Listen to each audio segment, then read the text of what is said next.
Morning students. आज हम संस्कृत के व्याकरण भाग से सीखने वाले हैं लट लकार के बारे में। जैसा कि पिछली बार मैंने आपको बताया था कि लकार का तात्पर्य होता है काल या टेंस। जैसे इंग्लिश में टेंस चलते हैं वैसे ही संस्कृत में लकार चलाए जाते हैं। अब यहाँ पे आपको जो तालिका दिख रही है ये लट लकार यानी कि प्रेजेंट टेंस वर्तमान काल के लिए चलाई जा रही है। इस चार्ट की मदद से किस तरह से आप हिंदी से संस्कृत में ट्रांसलेट करेंगे ये आज हम सीखने वाले हैं। तो आइए मैं आपको समझाता हूँ। तो देखिए यहाँ पे आपको पहले नजर आ रहा है पुरुष। अब क्योंकि पुरुष का मतलब यहाँ कोई इंसान या आदमी से नहीं होता, संस्कृत में पुरुष का मतलब होता है कैटेगरीज से या फिर जितने भागों में खंडों में बटा हुआ है। अब यहाँ देखिएगा कि पुरुष 3 भागों में बटा हुआ है। प्रथम पुरुष जो कि थर्ड पर्सन के लिए या किसी तीसरे के लिए चलाया जाता है, ठीक है। मैं आपको एग्जांपल के साथ में बताऊंगा कि किस तरह से ये ट्रांसलेट होंगे। मध्यम पुरुष जो सामने वाले के लिए चलाया जाएगा और उत्तम पुरुष जो कि स्वयं यानी कि हमारे लिए चलाया जाएगा। अब देखिए प्रथम पुरुष में वह, वे दोनों और वे सब होंगे। मध्यम पुरुष में तुम दोनों और तुम सब सम्मिलित हैं और उत्तम पुरुष में मैं, हम दोनों और हम सब आते हैं। तो आइए मैं आपको पहले प्रथम पुरुष और उसके द्वारा बनाए गए किस तरह से सेंटेंस होते हैं उसको सिखाने का प्रयास करता हूं। अब देखिए प्रथम पुरुष में एक वचन जो केवल एक के लिए चलाया जाएगा उसका यहाँ पर एग्जाम्पल मैंने दिया है। वह पुस्तक पढ़ता है। अब यहाँ देखिएगा कि संस्कृत में बनाने के लिए आपको 2 चीजों का ध्यान रखना है।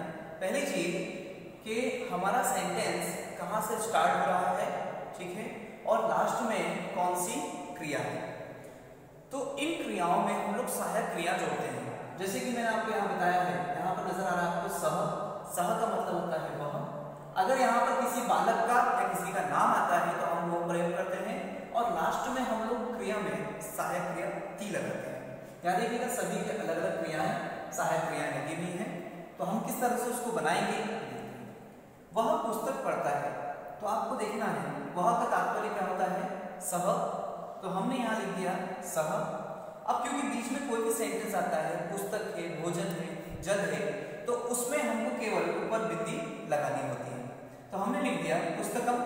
अब क्योंकि पढ़ने को संस्कृत में पठ कहा जाता है तो यहाँ पर केवल पठ लिखने के बाद में अब हम सहायक क्रिया ती लगाएंगे और वो जो सहायक क्रिया ती लगेगी वो पहले वाले सेंटेंस को देखकर, पहले वाले शब्द को देखकर लगाते हैं। तो देखिए जहां पे भी इन दोनों का या इन दोनों में से कोई भी एक शब्द आता है तो लास्ट में हम लोग सहायक क्रिया ती लगाते हैं। तो इस तरह से आपका यह सेंटेंस बना सह पुस्तकम पठति। यदि इसके अलावा कोई दूसरा सेंटेंस होता, वह भोजन खा रहा है या फल खा रहा है तो सह फलम खादति। ठीक। अब हम द्विवचन पर आते हैं। द्विवचन का तात्पर्य होता है जिसमें केवल 2 संख्याओं का या 2 लोगों की बातें हो रही हो, ठीक है। यहाँ तौ का मतलब होता है वे दोनों।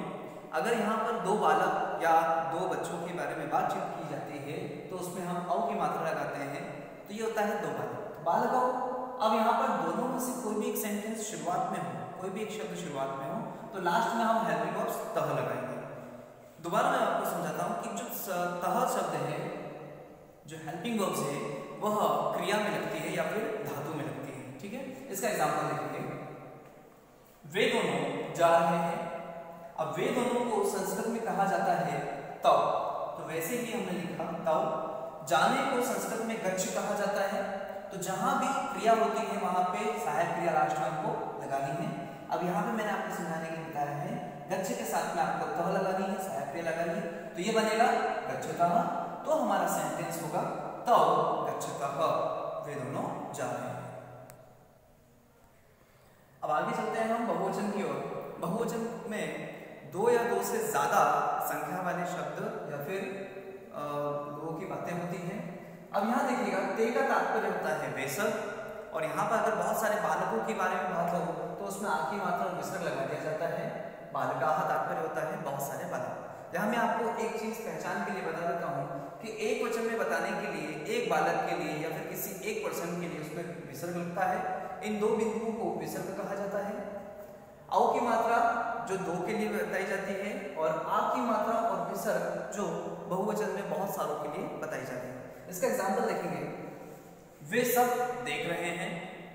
अब क्योंकि वे सब यहां देखिएगा, इसे संस्कृत में ते कहा जाता है, तो हमने लिख दिया वैसे ही ते। देखने को दृश्य या पश्य कहते हैं, दोनों से आप चला सकते हैं। अब इसमें ते जहां पर भी आएगा उसके अकॉर्डिंग लास्ट में आपको सहायक क्रिया अंति लगानी है। ये सहायक क्रिया आपको क्रिया में लगानी है, जिससे धातु भी कहा जाता है। अगर आपको क्रिया नहीं समझ आती तो क्रिया जो भी होना होता है, करना होता है, वो सारी चीजें क्रिया होती है।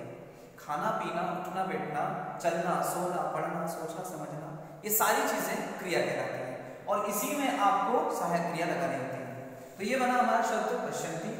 तो पूरा सेंटेंस होगा ते पश्यन्ति, वे सब देख रहे हैं।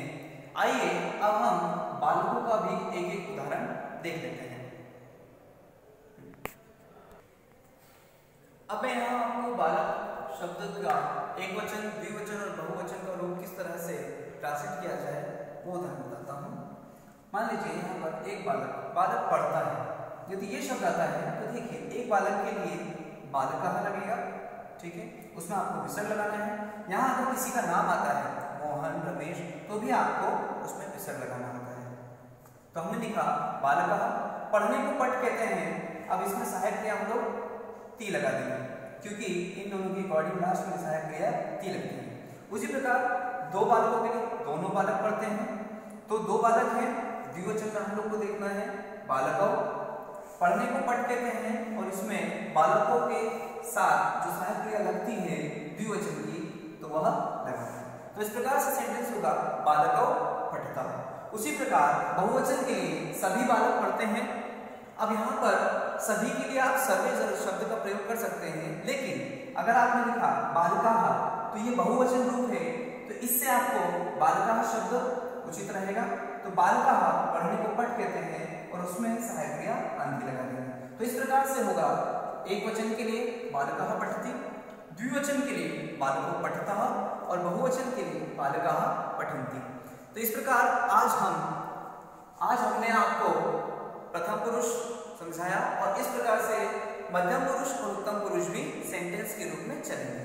केवल ये चार सेंटेंस बनाने के लिए प्रयोग नहीं किया जाता, इसके और भी उपयोग हैं, वो मैं आपको दूसरी कड़ी में समझाऊंगा। धन्यवाद।